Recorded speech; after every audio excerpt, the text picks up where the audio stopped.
2장 무너지는 황건적. 위영제를 맺은 유비, 관우, 장비는 장비의 집 뒷마당에 모여 군사들을 모으기 시작했어요. 그러자 황건적의 괴롭힘을 두려워하는 젊은이들 300명이 순식간에 몰려들었어요. 생각보다 많이 모인 군사들을 바라보며 유비가 어두운 표정으로 말했어요. 군사가 많이 모이는 것은 좋은 일이지만 이 사람들을 어떻게 먹이고 입히며 또 타고 갈 말은 어디서 구한단 말인가. 그러자 장비가 손가락으로 언덕 위를 가리키며 말했어요. 형님, 저기 물건을 가득 실은 말들을 보쇼. 내 저 장사꾼들을 한 칼에 베어버리고 말과 물건을 싹 쓸어 오겠소. 장비의 말에 유비가 목소리를 높였어요. 장비야, 그것이 무슨 말이냐? 네가 저 사람들을 해치고 물건을 빼앗는다면 황건적과 다를 게 무엇이 있겠느냐? 나라와 백성을 구하려는 너의 의지도 중요하지만 그 일을 해나가는 과정도 중요한 법이다. 내 저들에게 도움을 청해 볼 터이니 너 또한 예의를 갖추어 저들을 맞이하거라. 장비는 머리를 긁적이며 장사꾼들에게 달려가 그들을 맞이했어요. 저희는 황건적을 무찌르기 위해 군사들을 모집한 유비, 관우, 장비라고 합니다. 유비의 말에 장사꾼들의 우두머리로 보이는 남자가 흠칫 놀라더니 터져 나오려는 울음을 목구멍으로 애써 삼키며 말했어요. 저는 장세평이라고 합니다. 중산에서 최고로 손꼽히는 장사꾼이지요. 지난달 장사를 하러 집을 며칠 비운 사이 황건적의 습격으로 저의 집은 모두 불타고 아내와 자식은 놈들에게 죽임을 당했습니다. 죽은 제 아내와 딸만 생각하면 그 뒤로 저는 황건적에게 복수할 날만을 기다리며 살고 있습니다. 장세평은 옷소매로 흐르는 눈물을 닦으며 유비의 손을 부여잡고 말을 이었어요. 제가 가지고 있는 말 50마리와 금과 은 20kg, 강철 600kg을 드리겠습니다. 부디 저를 대신해 그놈들을 무찔러 주십시오. 장세평은 유비를 향해 머리를 조아렸어요. 목숨을 바치는 한이 있더라도 그대와의 약속을 지켜 황건적을 뿌리 뽑도록 하겠네. 그렇게 유비는 금과 은을 팔아 군사들에게 먹일 음식과 옷을 마련했고 강철로 창과 칼을 만들어 군사들에게 주었어요. 또한 삼형제가 쓸 특별하고 값진 무기를 만들었는데 그것이 바로 쌍고검, 청룡 언얼도, 장팔사모였어요. 칼 2자루가 한 쌍으로 이루어진 쌍고검은 유비가, 푸른 용이 새겨진 반달 모양의 날카로운 창, 청룡 언얼도는 관우가, 길이가 4m가 넘는 뱀처럼 구불구불한 날을 가진 장팔사모는 장비에게 주어졌어요. 그렇게 유비 삼형제는 새로운 무기와 함께 군사들을 이끌고 유주성으로 향했어요. 유주성을 다스리던 유언은 유비 삼형제를 반갑게 맞이했어요. 고맙소. 그대가 나를 도와 싸워준다면 황건적의 뿌리를 뽑아버리는 날도 머지않을 것이오. 유비 삼형제와 군사들은 유언의 보살핌을 받으며 유주성에서 지내게 되었어요. 며칠 후 유언의 군사 하나가 숨을 헐떡거리며 달려왔어요. 황건적의 장수 정원지가 군사 5만 명을 이끌고 이곳으로 쳐들어오고 있습니다. 5만이라는 말에 유언의 눈빛이 흔들렸어요. 제가 군사를 이끌고 나가 정원지와 도적대들을 물리치겠습니다. 유언은 한치의 흔들림도 없는 차분한 유비의 목소리에 고개를 끄덕이며 군사를 내주었어요. 그렇게 유비는 군사들을 이끌고 정원지에 부대가 온다는 강기슭에 이르렀어요.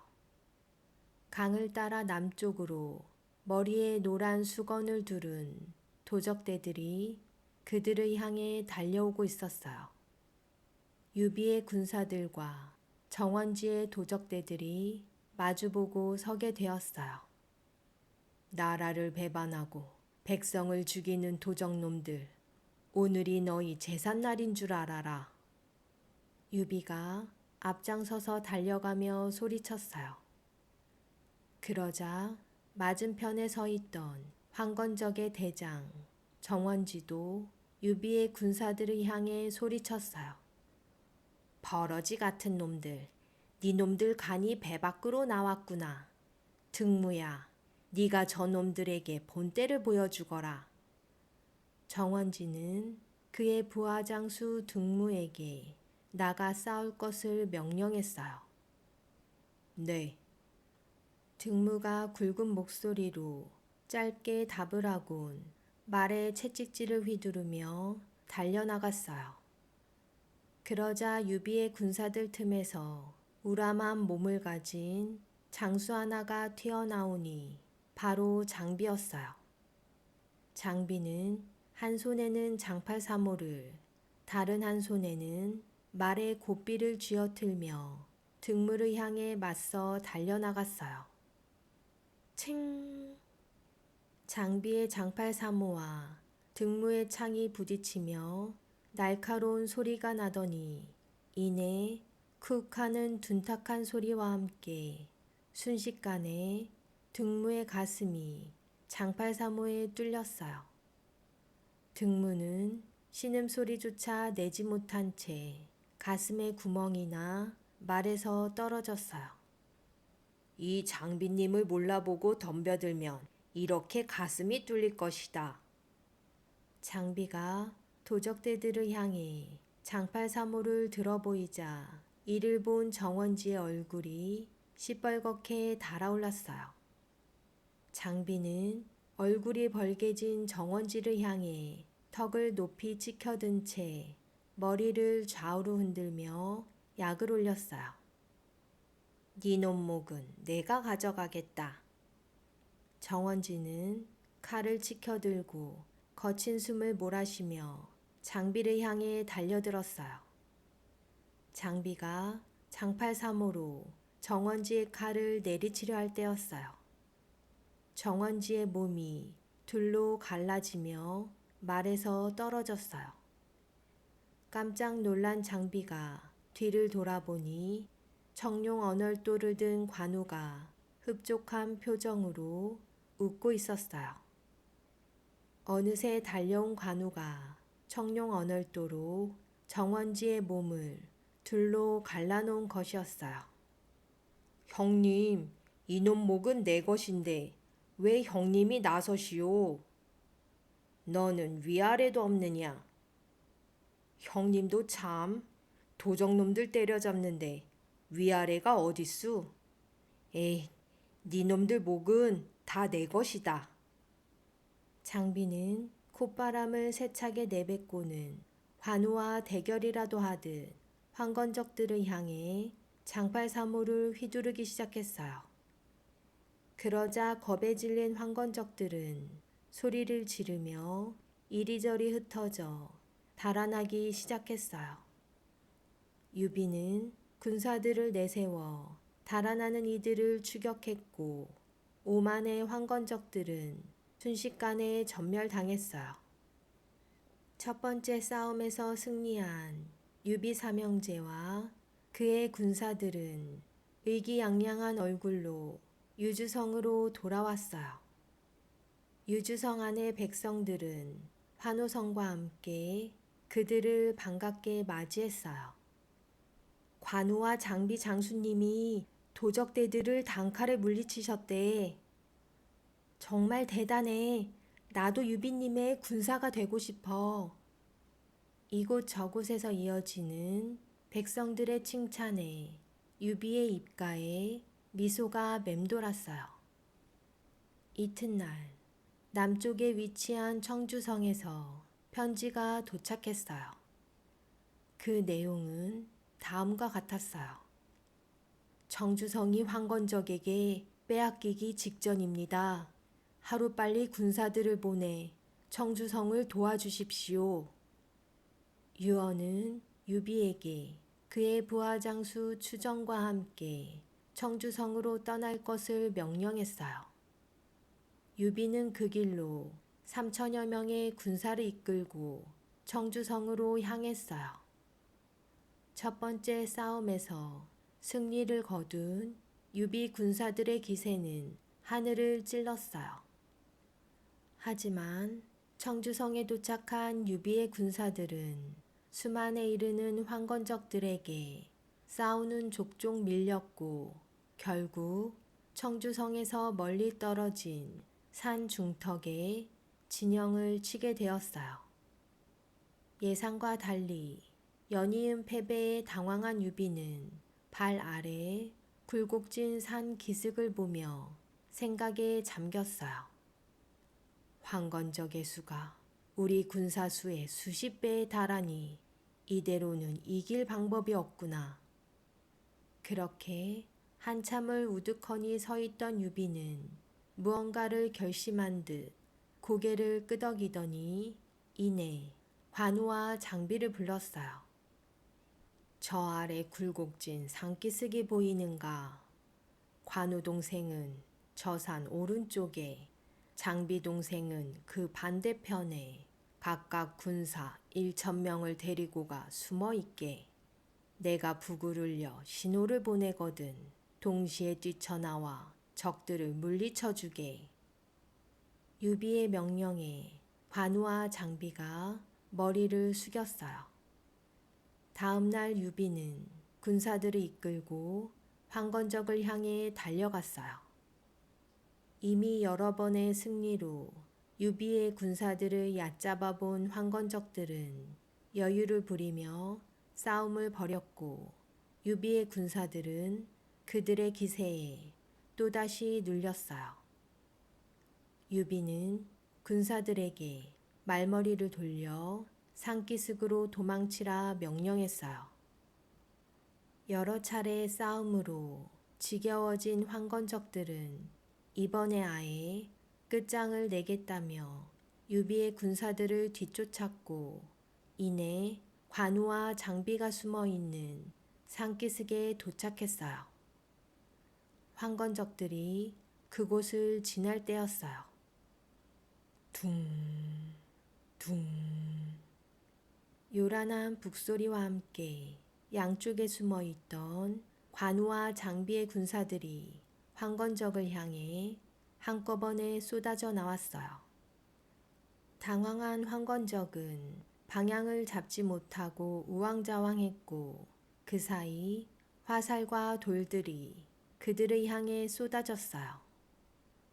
쏟아지는 화살과 돌에 황건적들은 파도처럼 밀려 줄지어 쓰러졌어요. 사방으로 포위된 황건적들은 무기를 버리고 달아나려 아우성이었고 서로에게 뒤엉켜 밟혀 죽는 수도 허다했어요. 그중 몇몇은 군사들을 피해 도망갔지만 그들도 결국 멀리 가지 못하고 목이 달아났어요. 그렇게 유비는 완벽하게 승리를 거두었어요. 한편 영천성에서는 황보순과 주준이 장각의 동생 장량 장보와 치열한 전투를 벌이고 있었어요. 영천성 또한 황건적의 수에 비해 턱없이 부족한 군사수로 어려움을 겪고 있었지만 황건적의 침입을 잘 막아내고 있었어요. 장량과 장보는 예상과 달리 수만의 군사로도 영천성을 빼앗는 데 어려움을 겪자 영천성에서 떨어진 숲속에 진영을 쳤어요. 봄바람과 가뭄으로 풀이 바싹 말라있는 곳에 황건적이 진영을 친 것을 알게 된 황보숭은 자신의 군사들에게 명령했어요. 도적놈들이 진영을 친 곳은 풀이 무성한 곳이다. 봄바람과 가뭄으로 풀이 바싹 말라있을 터이니 불로 공격할 것이다. 황보숭의 군사들은 장량과 장보가 진영을 친 곳으로 몰래 숨어 들어가 한밤중이 되기를 기다렸어요. 그날 밤 11시 마르고 새찬 바람이 불어오자 황보숭은 군사들에게 마른 풀을 뜯어 불을 붙여 적진을 향해 던지라 명령했어요. 그들이 던진 불씨는 바람을 타고 적들을 향해 파도처럼 휘몰아쳤고 어두운 밤은 순식간에 대낮처럼 환해졌어요. 불이다! 적들이 잠을 자고 있던 막사는 순식간에 불길에 휩쓸려 아수라장이 되었고 이곳 저곳에서 적들의 비명소리가 넘쳐났어요. 지금이다. 모두 일어나 도적놈을 공격하라. 황보숭의 군사들은 창과 칼을 휘두르며 적들을 향해 달려들었고 한밤중 기습을 당한 황건적은 무기를 챙길 새도 없이 비명을 지르며 사방으로 흩어졌어요. 그 모습은 마치 불타는 지옥과 같았어요. 장량과 장보는 남은 병사를 이끌고 불구덩이에서 빠져나와 달아나기 시작했어요. 얼마쯤 갔을까? 장량과 장보 앞에 우두커니 서 있는 장수 하나가 보였어요. 가늘고 길게 찢어진 두 눈에 턱 아래로 뻗어 자란 수염은 날렵한 그의 턱을 더욱 날카롭게 만들어 보였어요. 장량과 장보는 저승사자처럼 우두커니 서 있는 그를 보자 자신들도 모르게 그의 기에 눌려 멈추어 섰어요.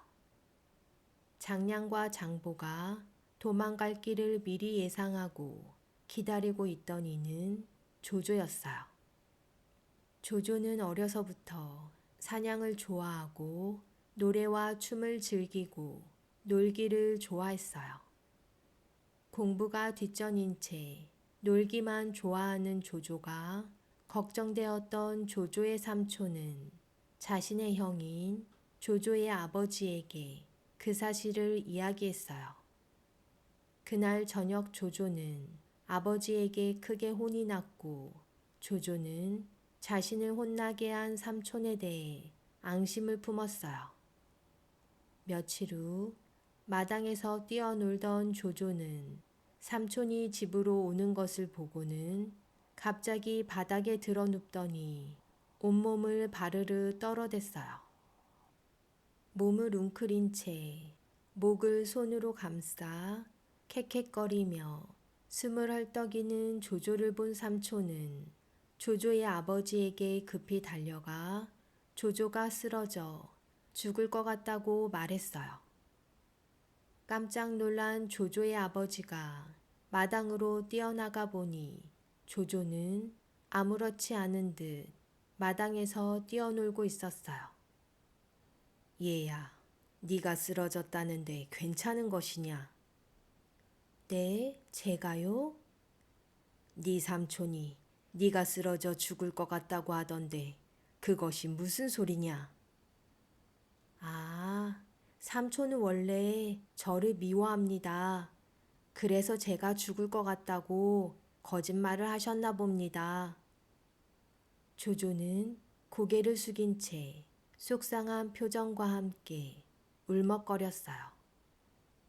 그 뒤로 조조의 아버지는 동생이 조조에 대해 좋지 않은 이야기를 해도 귀담아 듣지 않았어요. 이렇듯 조조는 어려서부터 꾀가 많았어요. 그런 조조가 자라 장량과 장보가 도망갈 길까지 훤히 꿰뚫고 그들을 기다리고 있었던 거예요. 한 놈도 남기지 말고 모두 쓸어버려라. 조조의 명령이 떨어졌어요. 넋을 놓고 있던 적들은 날카로운 조조의 목소리에 흠칫 놀라더니 겁이 나 사방으로 흩어졌고, 조조의 군사들은 잡초를 베어내듯 적들의 목을 한 움큼씩 베어냈어요. 장량과 장보는 조조에게 맞서 싸울 엄두도 내지 못하고 부하들만 남겨놓은 채 달아났어요. 조조의 승리였어요. 영천성 전투에서 크게 패한 장량과 장보는 형 장각이 있는 광종성으로 향했어요. 장량과 장보는 험한 산속으로 도망쳤고, 황보순과 주준 그리고 조조가 그들을 뒤쫓았어요. 장량 형님, 제가 이곳에 남아 시간을 끌겠습니다. 형님은 하루빨리 장각 형님에게 가시어 병사들을 이끌고 와 저를 구해 주십시오. 결국 장량은 홀로 광종성으로 향했고, 장보는 병사 몇몇과 함께 험한 산 중턱에 진영을 쳤어요. 이를 알게 된 황보순과 조조는 장량을 쫓았고, 주주는 남아있는 장보와 결투를 벌였어요. 하지만 깊고 험한 산속에 숨어있는 장보를 물리치는 일은 예상과 달리 힘들고 어려웠어요. 그렇게 힘겨운 싸움을 이어가는 주준 앞에 유비와 그의 군사들이 찾아왔어요. 유비, 이렇게 와주어 고맙소. 저 산 속에 숨어있는 장보를 무찌르는 일이 생각보다 어렵구려. 제가 해보겠습니다. 유비는 주준의 군사 3천을 이끌고 장보의 진영을 향해 출발했어요. 산길은 칼로 깎아놓은 듯 가팔랐고, 비탈진 절벽에 가려 낮임에도 초저녁처럼 어두웠어요. 으스스한 기운에 군사들의 어깨가 저절로 움츠러들었어요. 그때였어요. 하늘의 회색 구름이 절벽 아래로 모이더니 주위가 온통 깜깜해지며 세찬 바람이 불기 시작했어요. 귀신들이 몰려온다. 장보가 술법을 써 우리를 죽이려 한다. 유비의 군사들은 일제히 땅에 주저앉아 머리를 숙이고 몸을 웅크렸어요. 이게 무슨 소리냐? 어서 일어나 무기를 들지 못할까? 유비가 군사들을 향해 불같이 호통쳤어요. 이게 벌써 몇 번째인지 모릅니다. 곧 귀신들이 벌떼같이 몰려들 것입니다. 군사들은 벌벌 떨며 겁에 질려 외쳤어요. 그때였어요. 산 중턱 거대한 바위 사이 장보가 모습을 드러냈어요. 이놈들 어서 오너라. 이곳은 너희들을 모조리 집어삼킬 지옥의 문이다. 장보의 머리 위로 회색빛 먹구름이 새카맣게 밀려왔어요. 장보가 허리춤에 차고 있던 붉은 빛을 내는 칼을 빼내어 하늘 높이 치켜들자 칼날에서 붉은 피가 뚝뚝 떨어졌어요. 카살라 베로테 마셜라 비아노 베라토리카.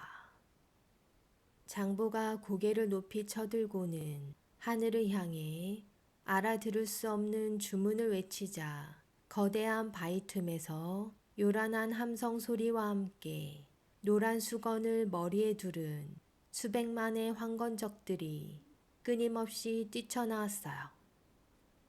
장보가 귀신을 병사로 둔갑시켰다.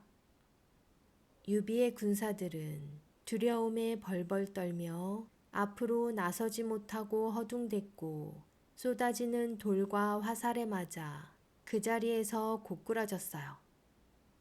안 되겠다. 모두 후퇴하라. 유비의 명령에 벌벌 떨던 군사들은 일제히 몸을 돌려 도망치기 시작했어요. 이로 인해 유비는 1000명이 넘는 군사를 잃었어요. 칼 한 번 휘두르지 못하고 패하다니.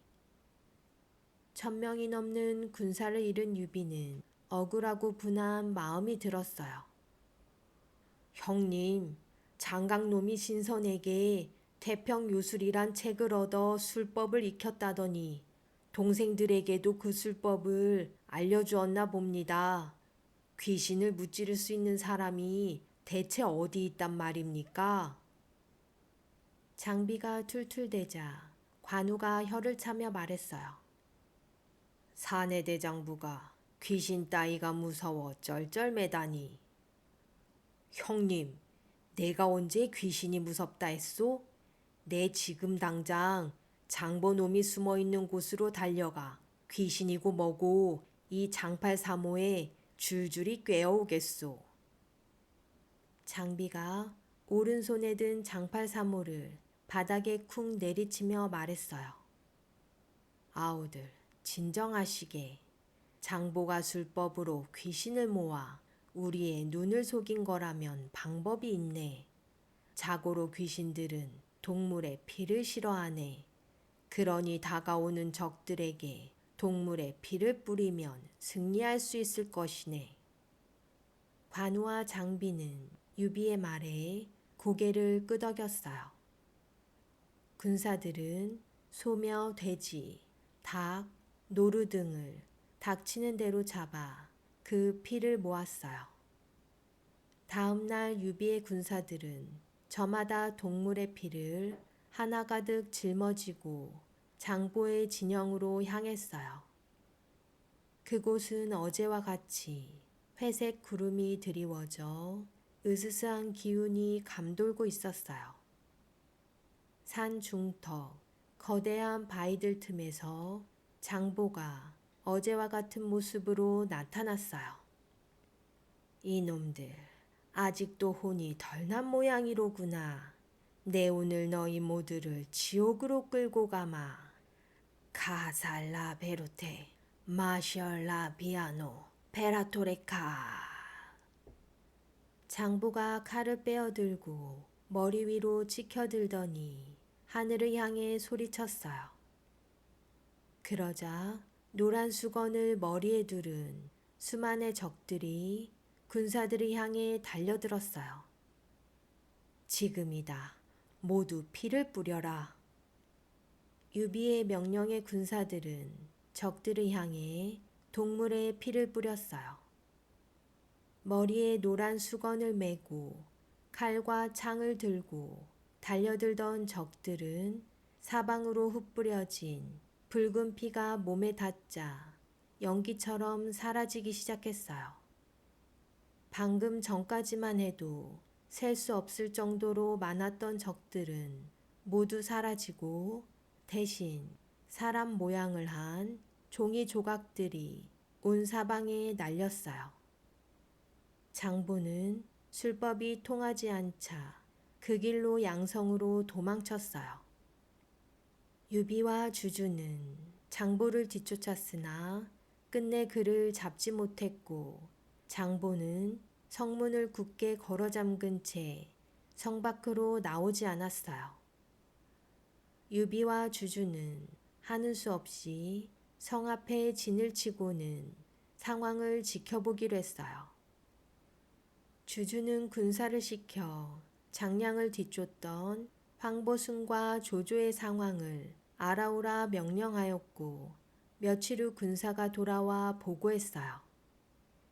장각은 병에 걸려 이미 죽었고 장량은 황보숭에게 목이 잘려 성 입구에 걸려 있었습니다. 장각과 장량의 죽음에 남은 황건적들은 모두 항복했다고 합니다. 군사의 보고를 가만히 듣고 있던 주준이 생각에 잠긴 듯 두 눈을 감고는 말했어요. 이미 싸움이 끝난 듯하오. 우리도 더 이상 기다릴 수 없으니 내일 아침 성문을 부수고 쳐들어가 끝장내도록 합시다. 유비가 머리를 숙이며 대답했어요. 알겠습니다. 그날 밤 장보의 부하장수 하나가 주준과 유비를 찾아왔어요. 저는 장보의 부하장수 영덕이라고 합니다. 제가 장보의 목을 바칠 터이니 부디 저의 목숨만 살려주십시오. 그날 밤 장보는 그의 부하장수 영덕의 칼에 죽임을 당했고 30년간 이어진 황건적의 반란은 그렇게 끝이 났어요.